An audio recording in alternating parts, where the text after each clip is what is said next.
Sebenarnya balik lagi yang saya bilang tadi bahwa ekonomi memang tidak akan merespons dengan cepat, tetapi paling tidak kalau kita lihat secara fund flow sampai dengan akhir Juni itu masih cukup besar ya kalau kita lihat sentimen positif untuk penguatan terutama didorong oleh sentimen buyback oleh emiten-emiten yang dimulai pada bulan April kemarin. Jadi sampai tanggal 20-an setahu saya masih ada banyak emiten yang harus melakukan buyback dan ini saya pikir akan cukup mendorong IHSG untuk mudah-mudahan paling tidak kuat sampai ke level 5.000 dulu.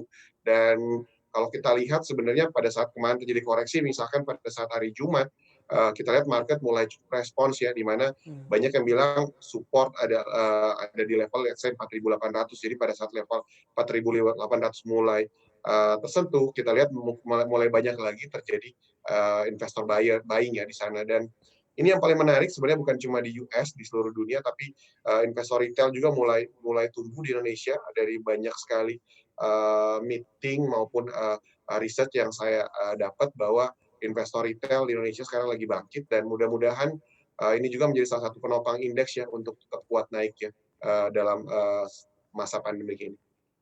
Berbicara mengenai fund flow, Mas Jamie Powell, dikatakan PSBB transisi ini juga sudah memberikan suntikan sentimen positif bagi mindset para pelaku pasar karena ada harapan kembali dengan reopening ekonomi. Ini kenaikan CADEV juga terpampang di sana. Ini digunakan sebagai indikasi bahwa aliran dana asing kembali ke pasar keuangan Indonesia tetapi secara bertahap.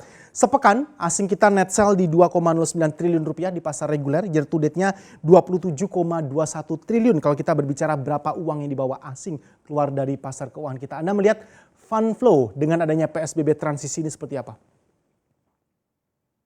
Oke, berdasarkan riset bukan cuma di Indonesia tetapi hampir seluruh dunia, 70% daripada yang melakukan pembelian itu adalah insider buyers, which is adalah kebanyakan ada either owner atau pegawai, apakah itu direksi ataupun employee dari perusahaan-perusahaan yang bersangkutan, di mana kita lihat bahwa begitu banyak saham-saham yang turun sangat dalam dianggap sangat murah oleh ownernya atau bahkan pegawai-pegawai perusahaan tersebut sehingga mereka melakukan pembelian.